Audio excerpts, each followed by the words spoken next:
저는 사회 보신 목사님보다 키가 좀 적습니다. 여러분들 반갑습니다. 좀 양해를 구할 것은 지금 목소리가 지금 목감기가 와가지고요. 며칠 전부터 이거 약을 먹는데 제가 시원찮아서 그런지 감기가 똑 떨어지지가 않네요. 좀 들으시는데 불편하시더라도 이해하시고 내용에 은혜 받으시기를 바랍니다. 우리 잠깐 기도합시다. 두렵고 떨리는 마음으로 이 단에 섰습니다. 주님, 종의 입술에 말씀과 능력이 함께 해주시고 성령으로 역사해 주셔서 아버지께는 영광, 저희들은 은혜 받는 귀한 한 시간이 되게 하여 주옵소서. 예수님의 이름으로 기도하옵나이다. 아멘. 오늘 여러분들과 같이 은혜 받고자 하는 말씀의 제목은 세례 요한의 신앙, 세례 요한의 신앙, 이러한 제목으로 제가 강도를 해드리겠습니다. 성경 봉독을 했는데 한 절만 해서 너무 싱거운 것 같죠? 몇 절 더 넣었으면 좋은데 그 강도 내용 준비 자체가 다 나옵니다. 그래서 한 절만 뽑아서 그것을 읽게 했습니다. 성경에 위인들이 태어날 때는 하나님의 특별 계시가 있었습니다.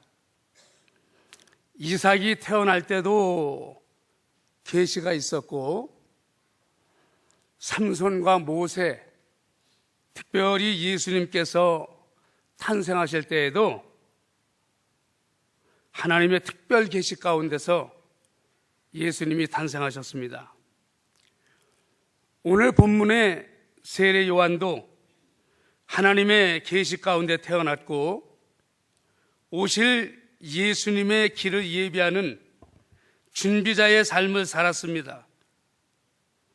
세례 요한은 예수님보다 6개월 먼저 태어났고 요단강에서 많은 사람들에게 세례를 베풀 때 예수님도 그에게서 세례를 받으셨습니다.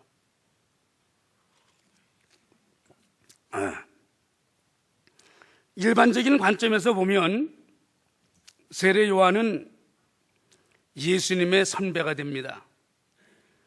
그런데 예수님은 세례 요한에게 세례를 받으시고는 그를 따르지 않고 독자적으로 구원 사업을 시작하셨습니다.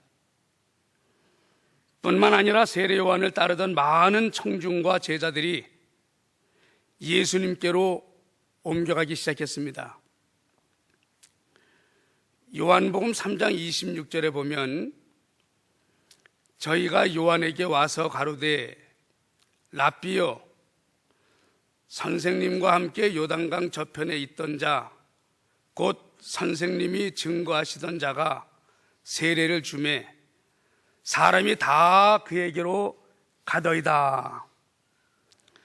세례 요한의 제자들은 많은 청중과 제자들이 예수님께로 옮겨가는 것을 보고 못마땅하게 여겼습니다. 그러나 세례 요한의 반응은 달랐습니다.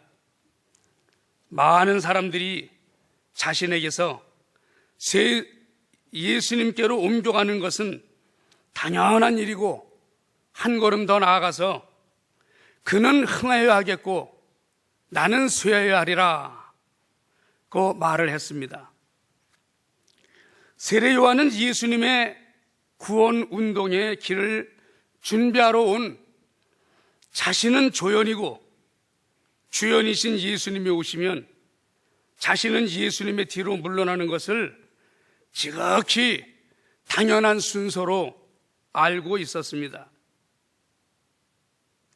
이 시간 세례 요한의 신앙과 나의 신앙을 비교, 분석, 생각해 보면서 제가 세 가지로 대지를 분류해서 말씀을 드릴 때 많은 은혜 받기를 소원합니다.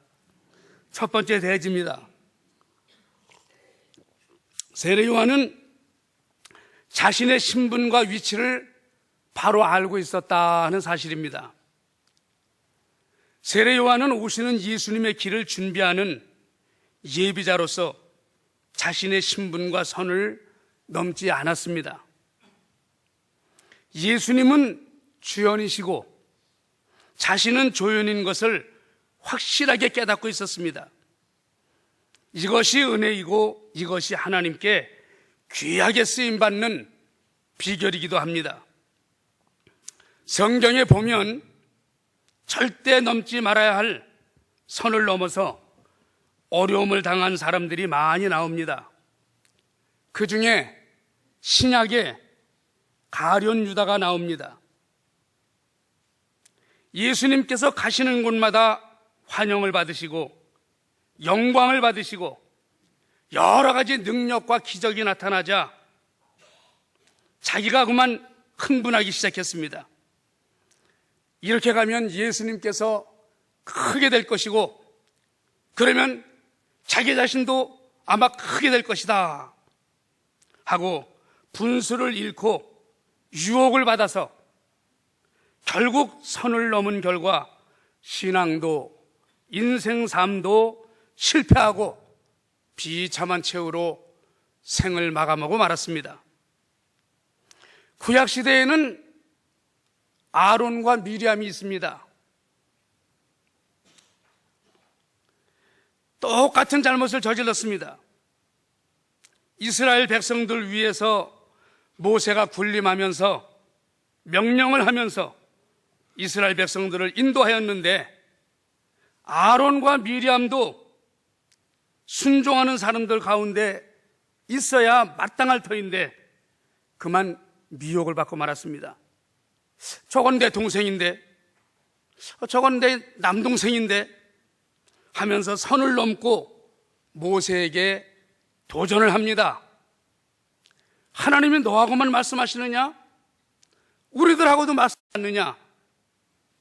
하면서 분수에 넘치는 도전을 했습니다. 하나님께서는 그 모습을 다 보고 들으시면서 모세에게 도전하는 것은 곧 하나님께 도전하는 것으로 받으시고 미리암은 쳐서 문둥병에 걸리게 하시고 아론은 가나안에 못 들어가게 하는 징벌을 내리셨습니다. 그 동생의 육신적인 면, 가족인 면만 보고 하나님께서 붙들고 쓰시는 아주 중요한 영적인 면을 보지 못했습니다. 이것이 참 어려운 문제입니다.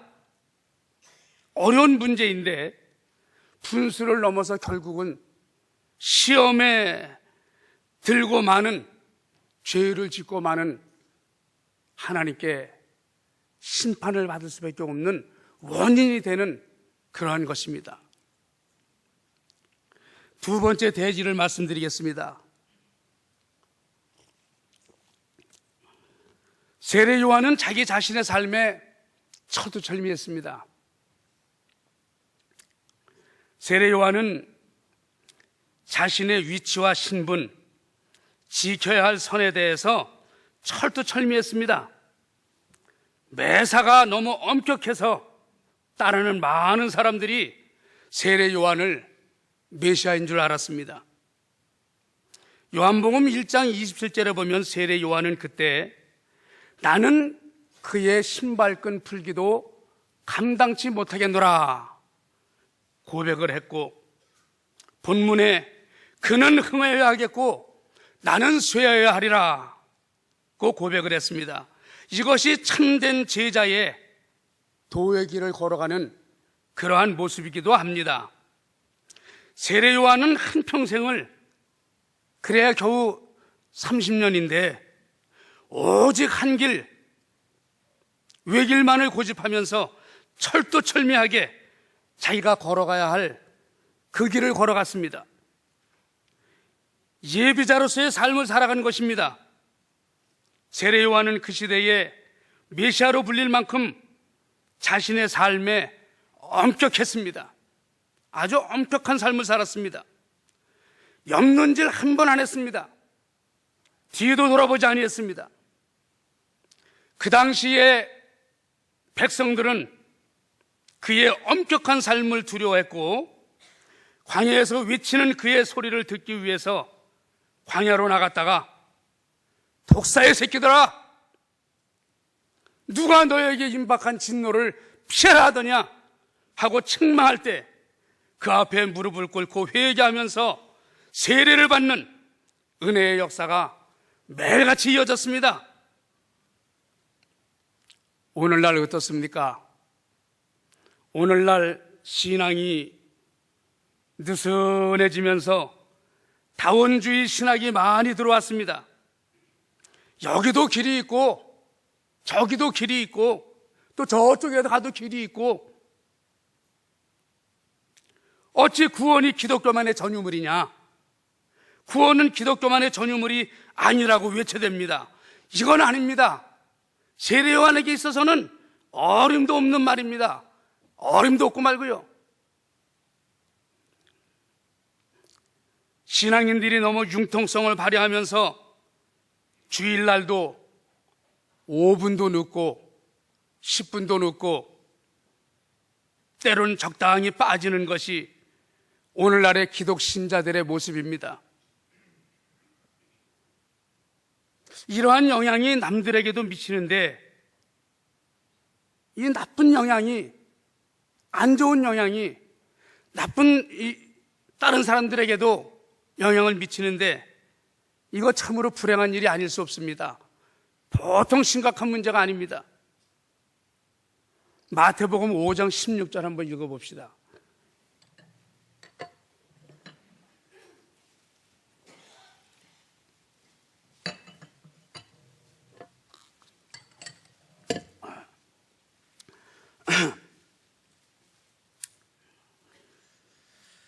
한번 읽어보시죠.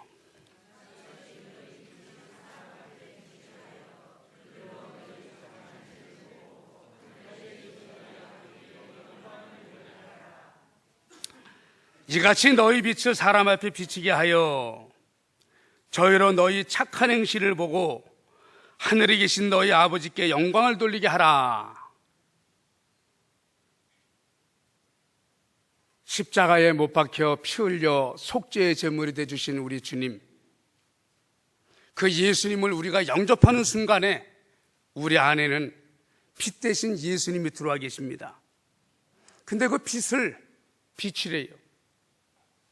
빛의 성질은 세 종류가 있습니다. 우리에게 주신 빛, 영접한 빛, 진리의 빛을 우리가 받았습니다. 또 생명의 빛을 받았습니다. 사랑의 빛을 받았습니다. 이 세 가지 빛이 어떻게 비춰나가야 될까? 우리의 행실로, 여기 방금 읽은 말씀, 너희의 착한 행실을 보고, 또 그 앞에는 너희 빛을 사람 앞에 비추게 하여. 이 말씀 무서운 말씀입니다. 5분도 늦고 10분도 늦고 때로는 적당히 빠지는 옛사람, 옛성품, 어둠의 빛이 나를 통해서 혹시 비춰지지는 않았나? 이 말씀을 거울 삼아서 자신의 신앙을 한번 좀 비춰봐야 될 줄로 믿습니다. 내가 가는 이 길 좁은 길입니다. 우리가 가는 이 길 생명길이고 외길입니다. 오직 한 길인데 엄격해야 됩니다. 기왕 예수 믿을 바에는 하나님 말씀대로 엄격하게 찬송을 불러도, 말씀을 보아도 그 찬송의 가사가 살아서 내 심령을 찔러야 됩니다.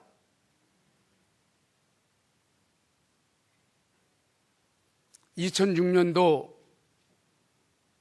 국립암센터에서 임종 예배를 드릴 때 기적적으로 살아났습니다. 그리고서는 창광교회 맨 뒤에 앉아서 항암 치료 받느라고 머리가 다 빠지고 모자를 쓰고 뒤에 바로 앞에 앉았습니다. 예배 드리는데요, 6개월을 꼭 6개월입니다. 매주마다 울지 않은 날이 없습니다. 왜 울었을까요? 찬송을 부르는데 찬송과 가사가 살았어요. 막 양심을 찌르는 거예요. 이걸 못 부르고 갔어요. 너 이렇게 사냐?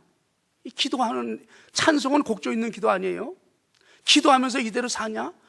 양심이 어떻게 찔리는지 울면서 그걸 눈물을 닦으면서 찬송을 못 불렀어요.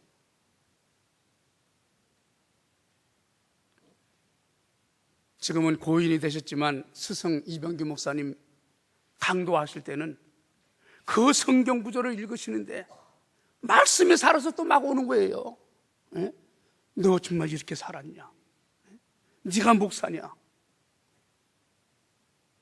6개월을 울면서 뒤에 앉으신 여전도사님이 제가 항암 치료 받으면서 이렇게 눈물을 흘리면서 찬송도 못 부르고 눈물만 닦고 있으니까 저를 쓰다듬어줘요.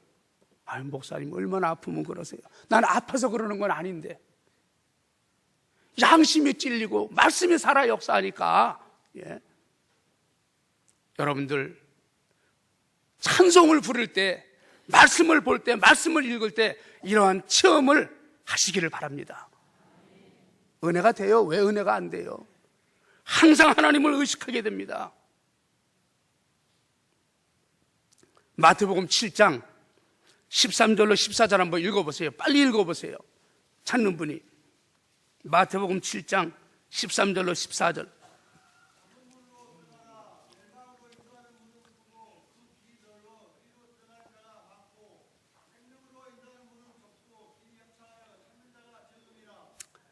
아멘.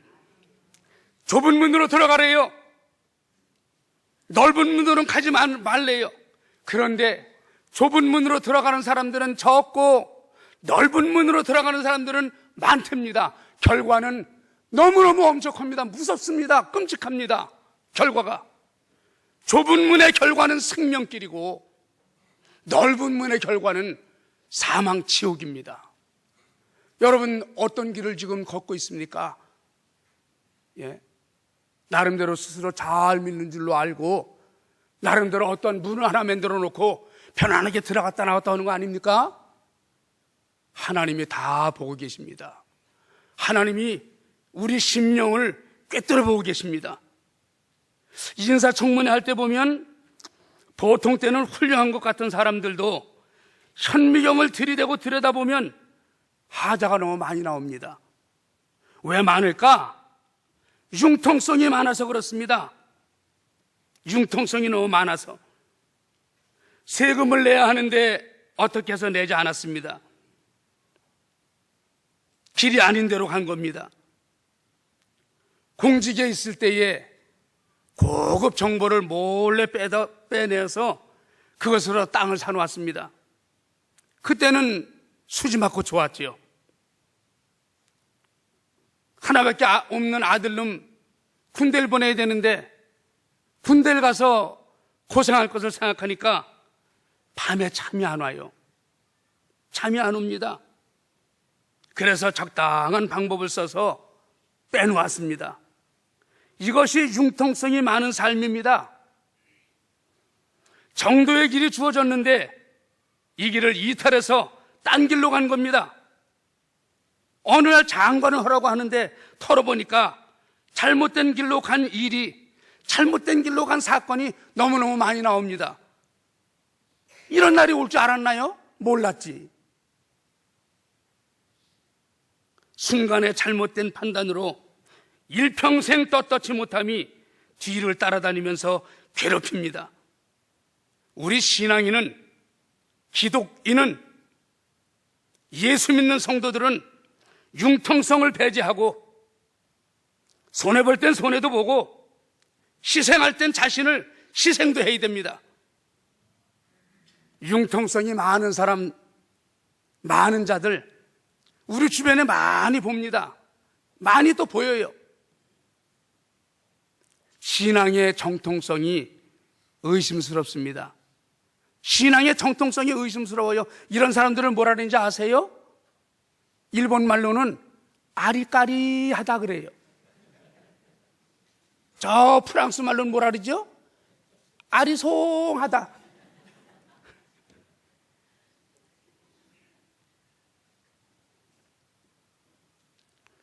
우리 기독인들의 삶은 당당해야 됩니다. 당당해야 돼요. 오늘의 당당함이 일평생 영향을 주고 오늘의 당당치 못한 일이 일평생 두고두고 나의 발목을 잡는 올무가 됩니다. 디모데전서 1장 19절에 보면 한번 보겠습니다. 믿음과 착한 양심을 가지라. 어떤 이들이 이 양심을 버렸고 그 믿음에 관하여는 파선하였느니라. 착한 양심이 있으면 나쁜 양심도 있습니다. 양심불량이라고도 그러죠. 우리 믿는 성도들은 착한 양심을 가지래요. 우리는 천국을 향해서 노를 저어서 항해를 하고 있는 이 믿음의 배를 타고 있습니다. 한참 가는데 폭풍우가 몰아쳐요. 인생 여정 살다 보니까 여러 가지 사건을 때로 따라 만납니다. 양심을 쓰려는 거예요. 어떠한 사건을 만났을 때 양심을 바로 쓰려는 거예요. 그때 양심 바로 안 쓰면 융통성을 부리면 그 믿음은 파손되는 겁니다. 깨지고 마는 겁니다. 공든탑이 무너지는 거예요.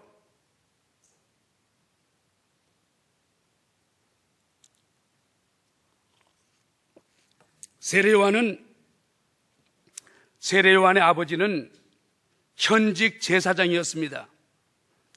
그 당시에 제사장직은 세습제였으므로 세례요한은 가만히 있어도 제사장이 될 수 있었습니다. 제사장직은 그 시대의 고소득층이자 사회 지도층으로 오늘날처럼 수십 통씩 이력서를 써들고 여기저기 쫓아다니지 않아도 자연적으로 제사장직을 승계하게 되어 있습니다. 그러나 세례요한은 그 모든 것을 다 집어던지고 누구도 가기 싫어하는 광야로 나가서 죽어 넘어진 약대를 털을 만들어 입고서 메뚜기와 석청으로 생식을 하면서 야인 생활을 시작했습니다. 그리고 타락한 그 시대를 향해서 외쳐댔습니다. 회개하라고. 하나님의 진노가 가까웠고 천국이 가까웠다고 외쳐댔습니다. 그러다가 속이 타면 요단강 물을 한 대접 또 마시고 피곤하면 바위 틈에서 잠을 자고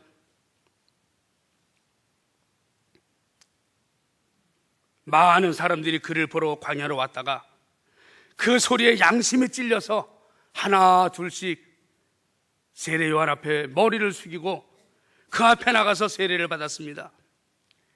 그들은 세례요한을 메시아로 본 겁니다. 그러나 세례요한 그에게는 오로지 예수였습니다. 오로지 예수입니다. 예수밖에 모릅니다. 저와 여러분들도 예수밖에 모릅시다. 때가 임박했어요. 정말 얼마 안 남았어요. 전도하다 보면 부끄러워서 요새 뉴스 안 봅니까, 목사님? 목사가 사람도 죽이네요. 별짓거리 다 하네요. 별소리 다 들어요. 무서운 세상이 됐습니다. 예수님보다 6개월 먼저 왔지만 예수님이 이 일을 잘 할 수 있도록 제자들을 양육했습니다. 세례 요한이. 베드로 형제도 야고보 형제 일행도 원래는 세례 요한에게 양육을 받았습니다.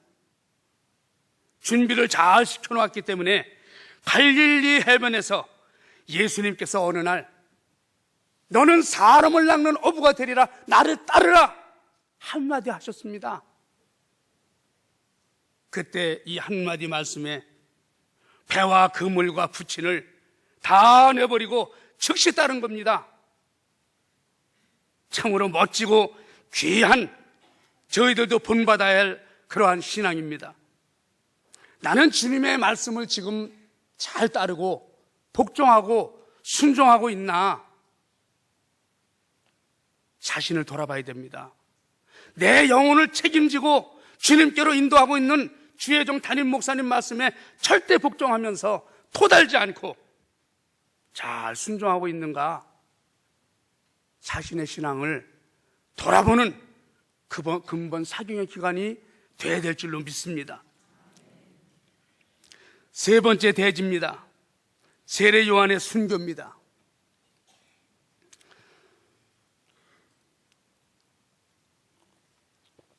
세례 요한이 감옥에 있을 때 예수님께 자기 제자를 보내서 당신이 오신다고 예언해 놓은 그분입니까? 하고 여쭤봤습니다. 그때 예수님은 가서 요한에게 전하라. 보지 못하는 자가 보고 걷지 못하는 자가 뛰며 듣지 못하는 자가 듣고 귀신 들린 자에게서 귀신이 떠나가고 죽은 자가 다시 살아나고 가서 본 그대로 전하라. 이는 곧 내가 그 메시아란 뜻입니다. 답을 전해들은 세례 요한은 이제 조연은 사라질 때가 됐고 나의 역할은 끝났구나 하고 마태복음 14장 4절에 보니까 그때부터 헤롯 왕을 공격하기 시작했습니다. 당시 헤롯 왕은 무능했던 동생 빌립의 아내를 빼앗아서 데리고 살았습니다. 아무도 감히 헤롯 왕의 그 잘못을 지적하지 못하고 탓하지도 못했는데 세례 요한이 이를 지적하면서 질타하기 시작했습니다. 책망을 했습니다. 한번 찾아보십시다. 누가복음 3장 19절 20절 한번 크게 읽어보십시오. 먼저 찾는 분이 누가복음 3장 19절 20절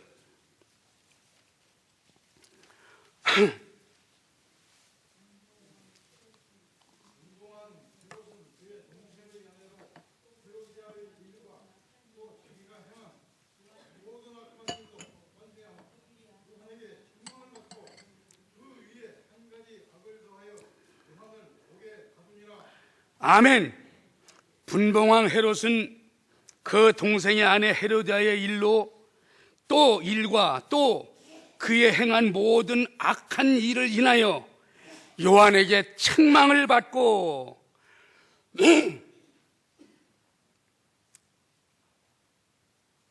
제수 씨를 빼앗아서 데리고 사는 거예요. 왕이니까 뭘 못 하겠어요. 또 그의 행한 모든 악한 일을 인하여 그 외에도 얼마나 악을 많이 행했는지 몰라요. 이 헤롯 왕이.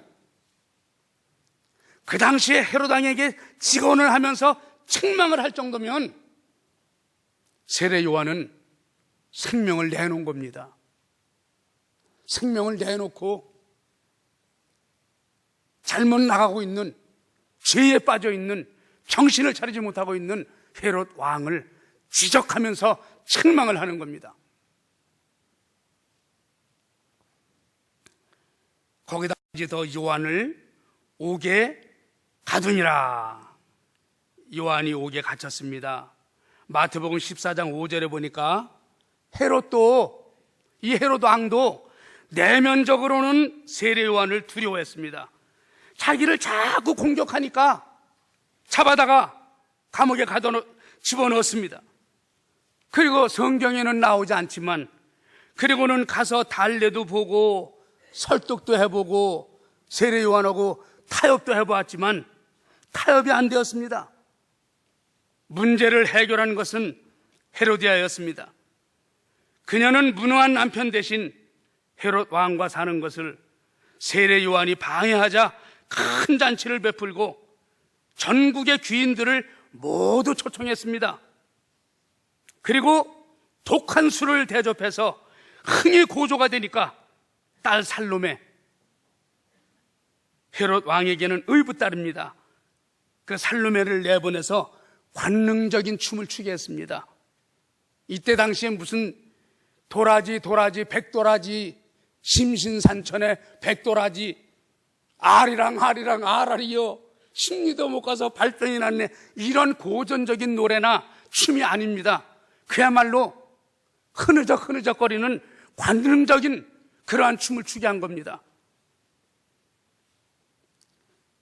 향락에 취한 헤롯이 흥에 겨워서 주체를 못하면서 살로메에게 무책임한 약속을 합니다.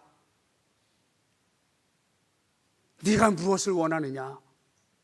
네가 원한다면 이 나라의 절반이라도 내가 내게 주겠다.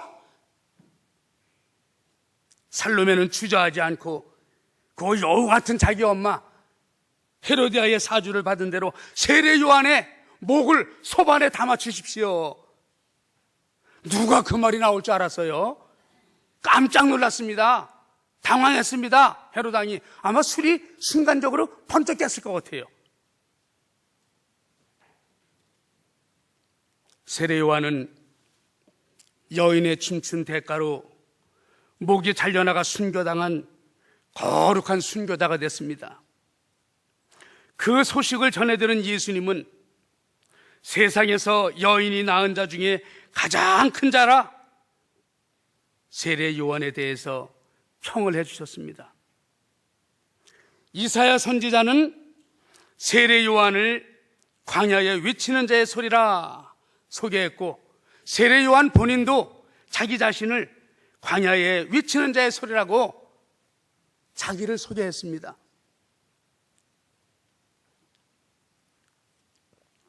이 소리는 말을 담아서 선포하는 역할을 합니다. 말은 예수님이고 소리는 세례 요한입니다. 소리는 한번 지르면 없어지지만 소리를 통해 만들어진 그 말의 뜻은 오래 남습니다. 세례 요한이 그렇게 살았습니다. 주님이 나타나시자 조연인 자신은 소리 없이 조용히 사라졌습니다. 사랑하는 성도 여러분, 목사는 목회자로, 장로는 장로로서, 집사는 집사, 권찰은 권찰, 성도는 성도로서 각자 누구에게나 하나님께서 한 분도 빠짐없이 다 사명을 주셨습니다. 이 사명을 주셨는데 하나님 앞에서 최선을 다해야 그 사명을 감당할 수가 있게 돼 있습니다. 적당히라는 건 없습니다. 대강이라는 게 없습니다. 거기 생명을 내걸고 최선을 다할 때 아버지께서 맡겨주신 사명 다 감당할 수 있도록 인도해 주실 줄로 믿습니다.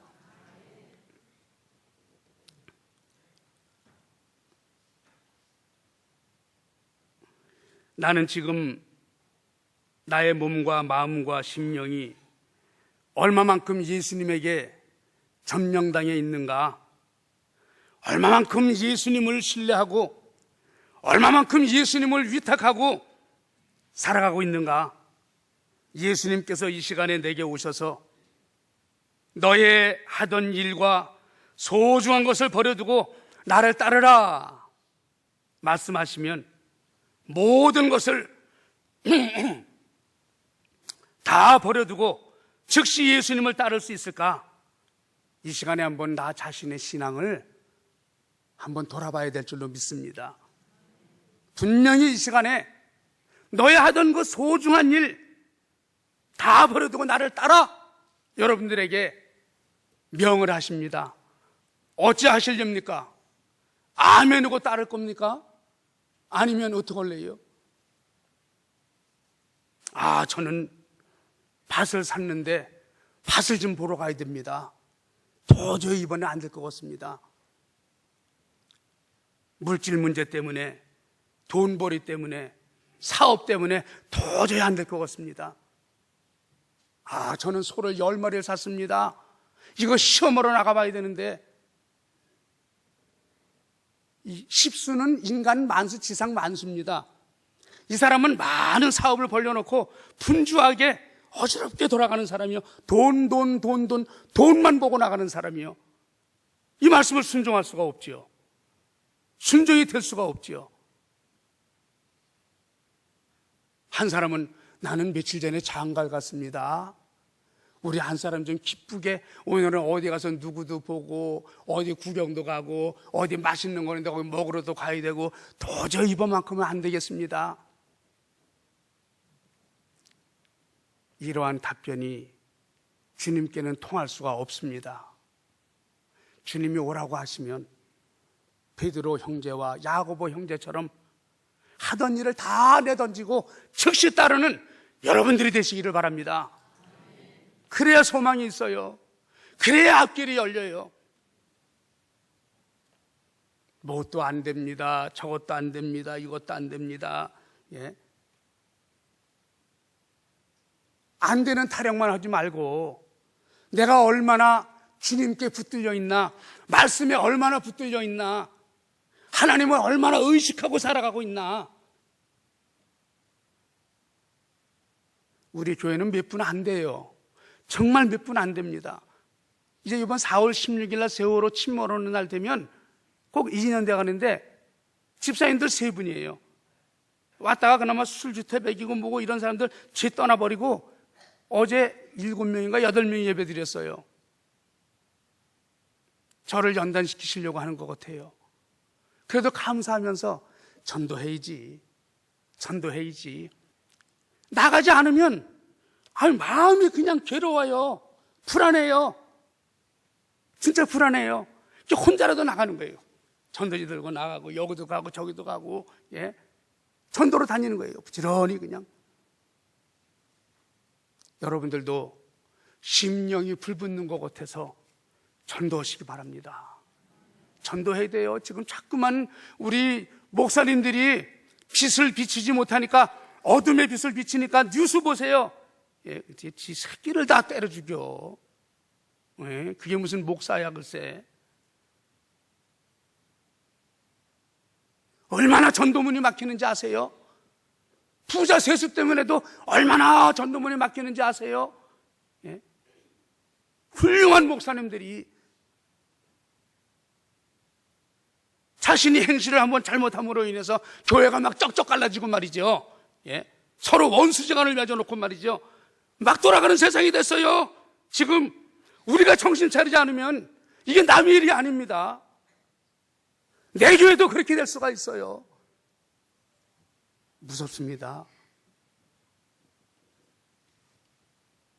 세례 요한의 그분은 흥해하겠고 나는 쇠하리라, 이 말씀이 이 시간의 결론입니다. 저의 결론은 여러분들의 결론이기도 합니다.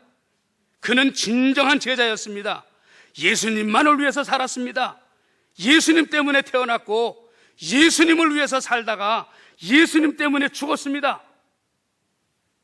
그리고 자기가 길러온 제자들을 예수님께 다 보내놓고 세례 요한은 길러놓은 제자들을 다 예수님께 보내서요. 그리고는 뭐라고 고백했는지 아세요?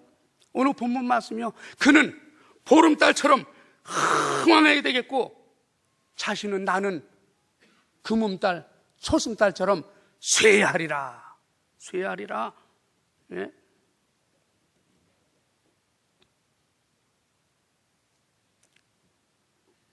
진정한 우리의 본이 되는, 우리도 그 길을 따라오라고 세례 요한을 하나님 말씀에 기록해 놓고 배우게 하시는 겁니다.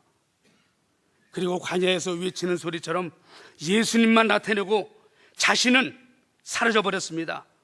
오늘 이 시간 세례 요한의 신앙을 생각하면서 나 자신의 신앙을 점검해 보며 예수님의 십자가상에서 흘리신 그 붉은 피로 우리의 나의 심령이 벌겋게 좀 물들어서 맡겨주신 사명 잘 감당하는 여러분들이 되시기를 귀하신 예수님의 이름 받들어서 축원합니다. 기도하겠습니다.